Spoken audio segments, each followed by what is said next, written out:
से टीईटी में 90 नंबर ला सकते हैं, कोई बड़ी बात नहीं है, क्योंकि जो ये शब्द रूप धातु रूप हैं यही 4-4, 5-5 नंबर के आ जाते हैं उस पेपर में। चलें स्टार्ट कर देता हूं और आप लोगों को एक होमवर्क भी दे देता हूं कि आप लोगों को जो शब्द रूप हैं जितने आपके सिलेबस में हैं, ज़्यादा नहीं दिए हुए हैं, लगभग 10-15 ही दिए हैं, तो आप लोगों को वो सारे के सारे लिखना है और एक एक करके याद करना है। देखिए मैं याद नहीं करवा पाऊँगा आपको ऐसे कि आप एक एक करके करवाऊँ, आप लोगों के पास सब कुछ है, केवल आप लोगों को करना है और फिर मैं क्वेश्चंस का अभ्यास आप लोगों को करा दूंगा जो पेपर में पूछे जाते हैं। जैसे कि राम शब्द के उसमें दिए हुए हैं तो आपको याद करना पड़ेगा रामः रामौ रामाः प्रथमा, रामम रामौ रामान द्वितीया। और जैसे बच्चों को याद कराता हूँ मैं स्कूल में, तो वैसे तो नहीं करवाऊँगा क्योंकि आप लोग बड़े हैं, सब कुछ जानते हैं, तो आप लोग याद कर सकते हैं। और जब नौकरी पाने का भय होता है तो अपने आप सब कुछ चीज़ें याद होती चली जाती हैं। फिर भी आपको एक बार याद करके बता देता हूँ कि ऐसे आप लोग याद कर सकते हैं। इसलिए मैं देखें रामः रामौ रामाः प्रथमा, ऐसे रामम रामौ रामान द्वितीया, रामेण रामाभ्याम रामैः तृतीया, रामाय रामाभ्याम रामेभ्यः चतुर्थी, रामात् रामाभ्याम रामेभ्यः पंचमी, रामस्य रामयोः रामाणां षष्ठी, रामे रामयोः रामेषु सप्तमी, हे राम हे रामौ हे रामाः संबोधन।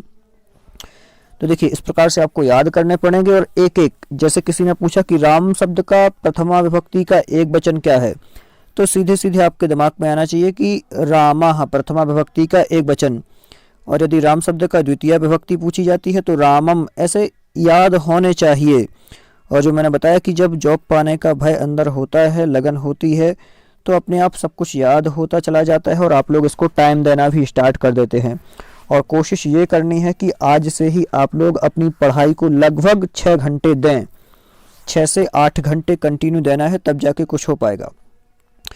चलिए देखिए अब जो प्रश्न पूछे जाते हैं वो कैसे पूछे जाते हैं। पहला प्रश्न आप लोगों के सामने दिया हुआ है शब्द रूप से संबंधित, राम शब्द का पंचमी विभक्ति का द्विवचन आपको बताना है।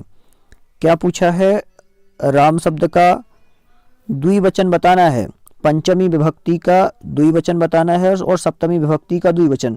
सही युगल है, एक साथ दिए हुए हैं। तो देखा राम शब्द की यदि आपको रूप याद है तो आप लोग आराम से बता पाएंगे। सबसे पहले रामयोः दिया हुआ है, तो रामयोः कहाँ पर चलता है आप लोगों को पता होगा, षष्ठी विभक्ति का द्विवचन है और सप्तमी विभक्ति का भी द्विवचन है रामयोः। पूछा यहाँ पर पंचमी और सप्तमी है, ये थोड़ा सा याद रखना है। रामाणाम दिया है, षष्ठी विभक्ति का बहुवचन है रामाणाम, तो यहाँ पर बहुवचन कहीं पूछा नहीं है, तो ये ऑप्शन ही अपना गलत हो जाएगा। अब चलते हैं अगले वाले पर जो दूसरे नंबर पर दिया हुआ है रामाभ्याम और रामयोः। तो रामाभ्याम कहाँ पर चलता है? पंचमी विभक्ति का द्विवचन। रामाभ्याम कहाँ चलता है? पंचमी का द्विवचन में चलता है। देखिए मैंने ऊपर घात लगा दी है ऐसे, तो पंचमी का द्विवचन। और रामयोः कहाँ चलता है? तो रामयोः 2 जगह चलता है, षष्ठी विभक्ति के बहुवचन में भी चलता है और सप्तमी के बहुवचन में भी चलता है, मतलब द्विवचन में चलता है। तो ये भी अपन को यहाँ पर चाहिए है और ये भी चाहिए, तो ये अपन को यहाँ मिल गया, ये अपना उत्तर सही है। आगे रामाभ्याम रामाभ्याम दिया है, तो ये दोनों कहाँ चलते हैं? चतुर्थी विभक्ति के द्विवचन में चलता है, तृतीय विभक्ति के द्विवचन में चलता है और पंचमी विभक्ति के द्विवचन में चलता है रामाभ्याम, तो ये भी गलत रहेगा।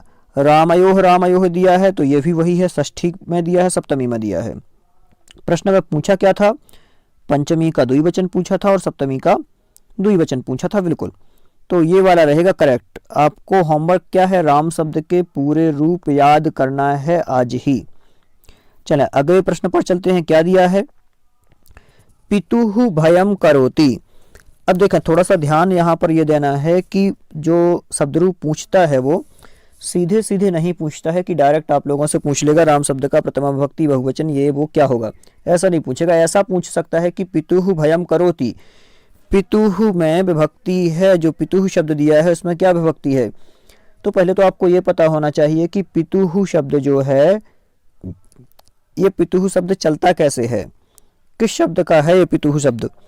तो अपन को ध्यान में आया कि जो पितृ दिया था, पितृ शब्द में चलता है पितुः, ऋकारांत पुल्लिंग शब्द है। इसके रूप कैसे चलते हैं? पिता पितरौ पितरः, पितरम पितरौ पितॄन्, पित्रा पितृभ्याम पितृभिः, पित्रे पितृभ्याम पितृभ्यः, पितुः पितृभ्याम पितृभ्यः, पितुः पित्रोः पितॄणाम और पितरि पित्रोः पितृषु। ऐसे चलते हैं इसके रूप। आगे क्या रहेगा? हे पिता, हे पितरौ, हे पितरः। तो यहाँ अपन को क्या चाहिए है? पितुः शब्द का, पितुः शब्द में विभक्ति क्या है पूछा है? षष्ठी विभक्ति का एक वचन। तो षष्ठी का एक वचन क्या चलेगा? षष्ठी विभक्ति के एक वचन में पहले तो पता होना चाहिए कि क्या चलता है। तो षष्ठी के एक वचन में पितुः चलता है। क्या चलता है? हाँ, पितुः चलता है षष्ठी विभक्ति के एक वचन में। अब आगे चलते हैं। दूसरा दिया है तृतीया विभक्ति। तो तृतीय विभक्ति में क्या चलेगा? तृतीया में अलग से तो दिया नहीं है, तो पित्रा है, पितृभ्याम है, पितृभिः है, तो इन तीनों में नहीं है। षष्ठी का द्विवचन दिया हुआ है, तो षष्ठी के द्विवचन में पित्रो चलता है। क्या बनता है? षष्ठी के द्विवचन में पित्रो चलता है। आगे दिया है पंचमी। पंचमी में पितुः, एक और शब्द दिया हुआ है पितुः। उसके अलावा पितुः के बाद में पितृभ्याम और पितृभिः दिया हुआ है, ये तीनों। अब थोड़ा सा यहाँ पर ये ध्यान देना है कि डायरेक्ट क्या दिया हुआ है सही। देखिए, पंचमी विभक्ति में भी पितुः चलता है, लेकिन यहाँ पर पंचमी विभक्ति का जो इन्होंने दिया हुआ है, पंचमी विभक्ति में वचन क्लियर नहीं किया है कि कौन सा वचन है। तो पंचमी में चलता तो है पितुः पितृभ्याम पितृभ्यः, तो ये दोनों पितृभ्यः है कि पितृभ्याम है ये तो नहीं बता सकते अपन, तो ये भी नहीं होगा। जो ज़्यादा सही है वो यहाँ पर करेक्ट दिया हुआ है कि षष्ठी का एक वचन। क्या कहा? ज़्यादा करेक्ट दे दिया है कि चलें षष्ठी का एक वचन बताना है, मतलब कि जो पितुः है वो षष्ठी का एक वचन है, तो इसलिए अपन इसे सही मानेंगे। आगे चलते हैं। आत्मन शब्द से संबंधित प्रश्न है। आत्मन शब्द का सप्तमी बहुवचन क्या होगा? सप्तमी का बहुवचन बताना है आत्मन शब्द का। आत्मन शब्द के रूप कैसे चलते हैं? तो आत्मा शब्द जैसे चलते हैं, आत्मा, आत्मानौ, आत्मानः, आत्मानम, आत्मानौ, आत्मनः, आत्मना, आत्माभ्याम, आत्मभिः, आत्मने, आत्माभ्याम, आत्मभ्यः, आत्मनः, आत्माभ्याम, आत्मभ्यः। तो ऐसे इस प्रकार से आप लोग रूप देख लें, सब लोगों को रूप मिल जाएंगे। और एक ऐप भी आता है शब्द रूप धातु रूप वाला, तो यदि आप लोगों के पास कोई बुक नहीं है तो आप लोग जो शब्द रूप धातु रूप वाला ऐप है उसको इंस्टॉल करके और उससे भी ये रूप निकाल सकते हैं। बिल्कुल सही रूप निकलते हैं। स्त्रीलिंग, पुल्लिंग, नपुंसकलिंग का आपको वहाँ पर याद रखना है कि कैसे कैसे रूप अपन को वहाँ देखने को मिलेंगे। तो आप लोग आत्मन शब्द लिखेंगे, हलंत रहेगा ना के बाद में, वो वाले आपको लिख लेना है। और मैंने बता ही दिया है कैसे चलेंगे, तो आप लोग ढूंढ लेंगे। चलें, यहाँ पर ऑप्शन में दिया हुआ है आत्मन शब्द का सप्तमी विभक्ति का बहुवचन। सबसे पहला दिया है आत्माशु, बड़ा वाला आ दिया है, तो आत्माशु बड़ा वाला माँ दिया हुआ है, तो ये गलत हो जाएगा। आगे आत्मशु दिया है, हाँ ये एक हिसाब से सही मान सकते हैं। आगे आत्मशु, ये भी गलत ऑप्शन है। आत्मशु ये भी गलत है। क्यों? क्योंकि जहाँ जो ये वाला श होता है, ये शु और ये वाला शु, तो इसमें एक खासियत है, जब भी ये वाला सु रहेगा तो इसके पहले आकार होगा, या तो छोटा वाला आ रहेगा या बड़ा वाला आ रहेगा। छोटा आ या बड़ा, मतलब जो ये माँ दिया है यहाँ पर, इसमें आ है, यहाँ पर आ है, तो आ होने के कारण से कौन सा आएगा? ये वाला। और यदि यहाँ पर ई होता तो ये वाला आता, षटकोण वाला। अगर ई होता, यहाँ माँ के ऊपर मात्रा लगी होती, तो क्या होता? ध्यान रखना, ये वाला षटकोण वाला। और जब आ या बड़ा आ है तो ये वाला शा, दंत्य शकार। ठीक, ये आपको थोड़ा सा याद रखना है। यहाँ पर सही क्या है? ये तो ये शकार वाली ये ट्रिक आप लोग हमेशा याद रखना। आ या आ रहे तो क्या, कौन सा वाला शा? ये वाला। और फिर कुछ भी रहे तो कौन सा वाला शा? ये वाला। चाहे ई हो चाहे ऊ हो, तो ठीक है। आगे चलें, आप लोग ऐसे ही याद करते चलें। देखिए 3 क्वेश्चन हुए हैं, टाइम इतना ज़्यादा हो गया, लेकिन अभ्यास तो करना पड़ेगा, क्योंकि हम लोगों का जो चयन हुआ है ये कम समय में नहीं हुआ है, बहुत तैयारी की है, सालों की मेहनत है। तो आप लोग यदि सोचें कि एक दिन में सब कुछ हो जाएगा, और इतना लंबा है, सिलेबस बहुत बड़ा है, तो ऐसे ही ज़िंदगी भर के लिए नौकरी नहीं मिल जाएगी, आप लोगों को तैयारी करनी पड़ेगी। मेरे शब्द थोड़े से आप लोगों को बुरे लग सकते हैं, लेकिन तैयारी तो करनी पड़ेगी। आज मेरे पास कई लोगों के फ़ोन आते हैं जिनका सिलेक्शन हुआ है। कई लोग बोलते हैं कि सर आपने ये चीज़ें हमें बताई थी, ये PDF यहाँ से आपकी मैंने डाउनलोड की थी और इससे तैयारी की थी, तो आज मेरा सिलेक्शन हुआ है। और मुझे तो ये भी है कि मैंने वर्ग 1 की तैयारी की और मेरे साथ और जो लोगों ने तैयारी की, कई लोग ऐसे लगे हैं कि मैं भी तैयारी कर रहा था, वो भी तैयारी कर रहे थे, लेकिन मैं साथ में अपनी तैयारी के साथ में और लोगों की भी तैयारी करा रहा था, तो उनका भी सिलेक्शन हुआ है। तो भी खुशी होती है कि हाँ देखें, ये हमारे साथ वाले लोग और हमारे साथ में ही लग गए तैयारी करते करते।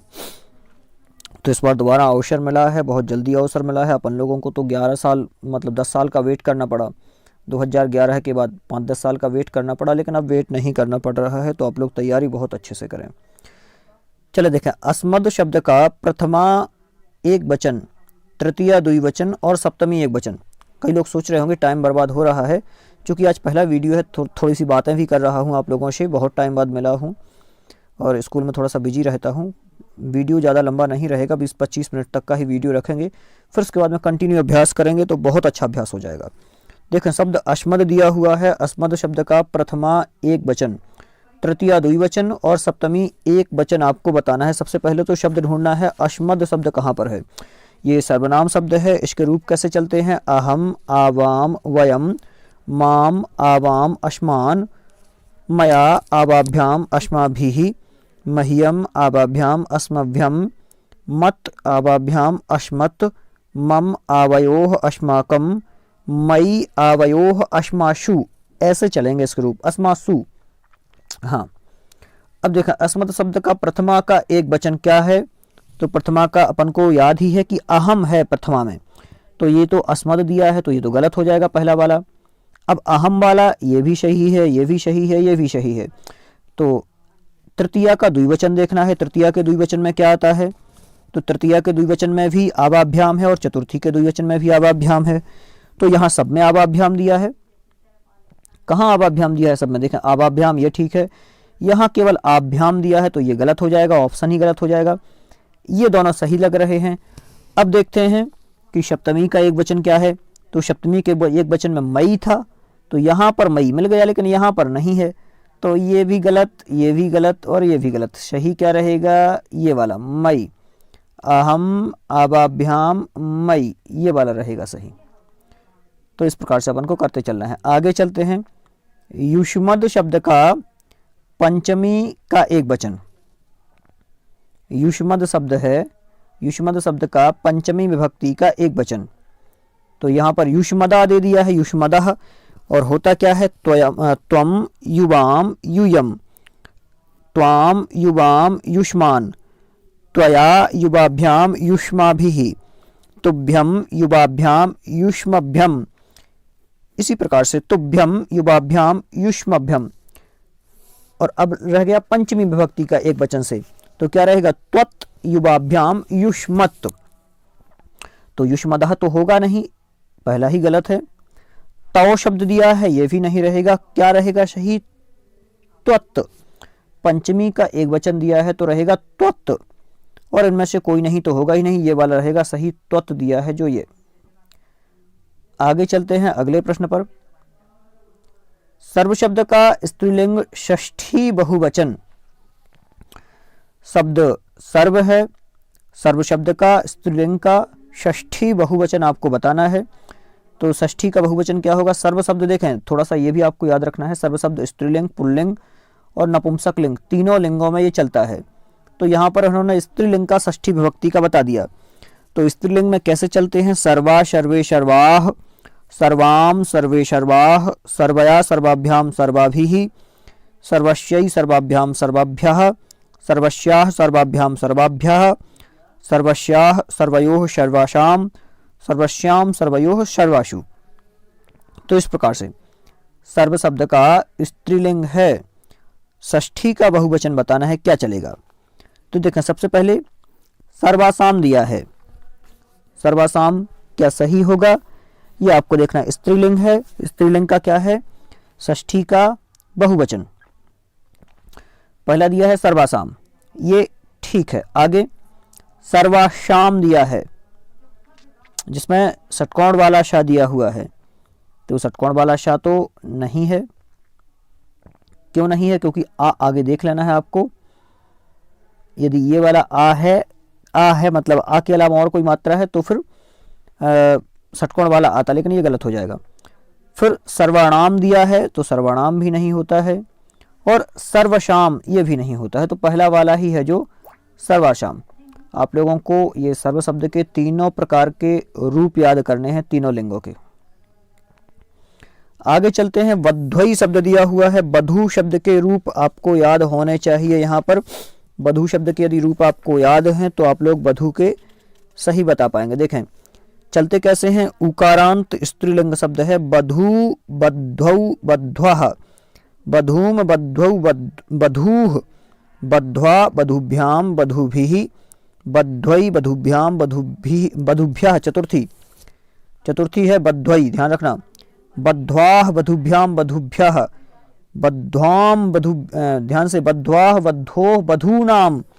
और अंतम जो सप्तमी है बध्वाम, बद्धोः, बधूषु, इस प्रकार से। तो यहाँ पर बध्वई दिया हुआ है, बध्वई का वचन बताना है आपको। बध्वई में कौन सा है? तो चतुर्थी का द्विवचन है क्या? तो चतुर्थी का द्विवचन देख लेते हैं क्या है। बध्वई, बधूभ्याम होता है द्विवचन, गलत हो जाएगा। चतुर्थी का द्विवचन गलत हो जाएगा। चतुर्थी का बहुवचन तो बधूभ्यः है, ये गलत हो जाएगा। तृतीया का एक वचन तो बध्वा था, तो ये भी गलत हो जाएगा। चतुर्थी का एक वचन है बध्वई, या बध्वे भी बोल सकते हैं, बध्वई कहें सही, तो क्या रहेगा? ये वाला सही रहेगा, चतुर्थी का एक वचन। ठीक, आगे चलते हैं अगले प्रश्न पर।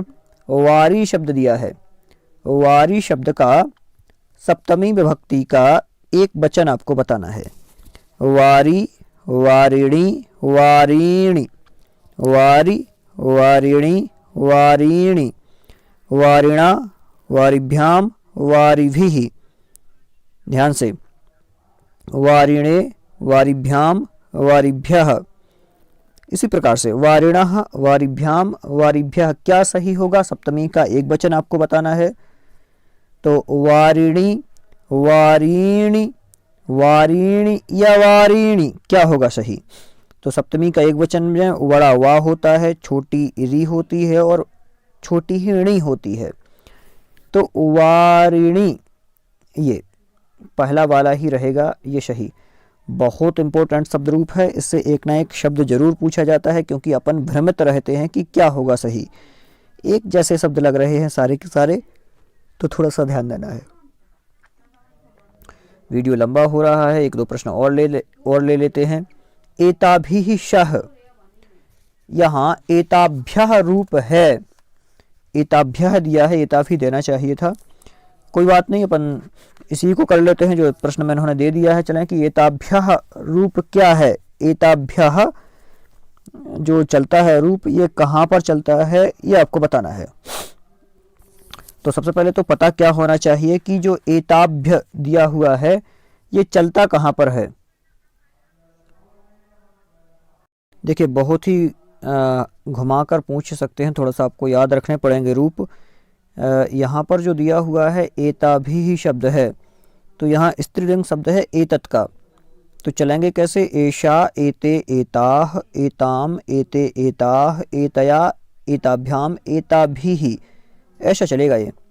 और यहाँ पर एताभिः जो दिया है, यहाँ पर मिसप्रिंट है, तो आपको एताभिः यहाँ पर कर लेना है। एताभिः, एताभिः जो रहेगा तो रहेगा क्या? तृतीया विभक्ति यहाँ पर सही होगा, एताभिः। तो जो एताभिः दिया है वो तृतीया विभक्ति का बहुवचन है। और एताभ्यः यदि पूछते हैं कि एताभ्यः रूप है, तो ये चतुर्थी विभक्ति का रहेगा। फिर एताभ्यः में थोड़ी सी और ज़्यादा प्रॉब्लम है, क्योंकि दो जगह बनेगा फिर वो। तो आप लोग इस ऑप्शन में थोड़ा सा वही मिसप्रिंट में मान रहा हूँ कि एताभिः शः शब्द यहाँ दिया हुआ था, तो यहाँ एताभिः ही होना था, तो उसको आप तृतीया विभक्ति सही माने, कोई दिक्कत नहीं है। आगे चलते हैं, अंतिम प्रश्न ले लेते हैं क्योंकि टाइम बहुत ज़्यादा हो रहा है। इदम शब्द का पूछा है, इदम शब्द का पुल्लिंग तृतीया बहुवचन पूछा है। इदम का पहले तो आपको स्त्रीलिंग, पुल्लिंग और नपुंसकलिंग तीनों याद होना चाहिए। कैसे चलेंगे? तो इदम का पुल्लिंग में तो चलेगा अयम, इमऊ, इमे, इमम, इमऊ, इमान, अनेन, आभ्याम, एभिः, अस्मै, आभ्याम, एभ्यः, अस्मात्, आभ्याम, एभ्यः, अस्य, अनयोः, एषाम्, अस्मिन्, अनयोः, एषु। ऐसा। तो सही क्या रहेगा? एभिः यहाँ पर दिया हुआ है, यही होगा सही। तृतीया का बहुवचन, तो ये तीनों लिंगों में चलता है। इदम शब्द है और इदम के स्त्रीलिंग में कैसे चलेंगे? तो इयम, इमे, इमाह होगा। और इदम, इमे, इमाह जो है क्या कहलाता है? अयम, इमऊ, इमे चलेगा पुल्लिंग में, इयम, इमे, इमाह चलेगा स्त्रीलिंग में, और नपुंसकलिंग में इदम, इमे, इमानी, इदम, इमे, इमानी। इस प्रकार से तो ये कुछ आज अभ्यास किया हमने, और आज तो बहुत कम प्रश्न लिए हैं। इसी प्रकार से बहुत सारे प्रश्नों का अभ्यास करेंगे और मैं बताता चलूँगा कि आपको कैसे याद करना है, क्या करना है। तो आज का केवल इतना ही काम है, आप लोगों को रटना है, कुछ भी समझने वाली बात नहीं है। केवल आपको जो सिलेबस में दिए हुए हैं उन शब्द रूपों को रटना है, जिससे उनमें से जो भी पूछा जाएगा वो आपसे बन जाए। और कोशिश ये करेंगे कि एक एक चैप्टर से एक एक प्रश्न को हल करने की कोशिश करेंगे कि उससे बाहर परीक्षा से जाने की कोई संभावना नहीं रहेगी। और मैं आपको बता दूं कि जो मेरे नंबर आए थे वो मेरे 97 अंक थे, 97 अंक थे केवल संस्कृत में। और अदर में जो अदर सिलेबस था, मैथ, रीजनिंग, ये वाला, इसमें थोड़े से कम रह गए थे, जिस कारण से 126 तक पहुंचा था। जो संस्कृत थी उसमें 97 ही आए थे 100 में से। तो आप लोग भी इसी प्रकार की तैयारी करें, जो रटने वाली चीज़ें हैं उनको रटें, जो समझने वाली चीज़ें हैं उनको समझते चलें और आगे बढ़ते चलें। और कोशिश ये करें कि पेज बाय पेज लिखें। जैसे ये शब्द रूप दिए हुए हैं तो ये सारे के सारे आप लोगों को के लगभग एक पेज में पूरे आ जाने चाहिए। जो आपका फोटोकॉपी वाला पेज होता है, A4 साइज वाला पेज, उसकी एक फ़ाइल बनाएं, उस फाइल को नोट्स के रूप में तैयार करें। और वो नोट्स की फ़ाइल ज़्यादा बड़ी नहीं होनी चाहिए, ज़्यादा से ज़्यादा उसमें 25-30 पेज ही हों। उन पेजों में आपके सारे वर्ग एक के नोट्स आ जाने चाहिए। छोटा छोटा सा लिखें, बिल्कुल एक पेज में सारे के सारे रूप होने चाहिए, जितने ये दिख रहे हैं बिल्कुल छोटा छोटा करके लिखें। पेन से लिखें या पेंसिल से लिखें या किसी से भी लिखें, लेकिन बहुत कम स्पेस आप उसमें रखें, जिससे आपकी नज़रों के सामने सब कुछ दिखे। ज़्यादा से ज़्यादा 2-3 पेज में और जो है वो हो जाएं। तो याद करते चलें, लिखते चलें, बहुत अच्छे से अभ्यास करें। ये तय है कि आपकी टीईटी तो क्लियर हो जाएगी, ये तो क्रॉस ही हो जाएगी, इसमें कोई शक की बात नहीं है। आप 75 अंक पार कर जाएंगे और 90 अंक भी पार कर जाएंगे। और आप लोगों से एक रिक्वेस्ट है कि आप लोग चैनल को सब्सक्राइब कर लें, जिससे और जो भी वीडियो रहेंगे वो आपके पास पहुंचते रहेंगे।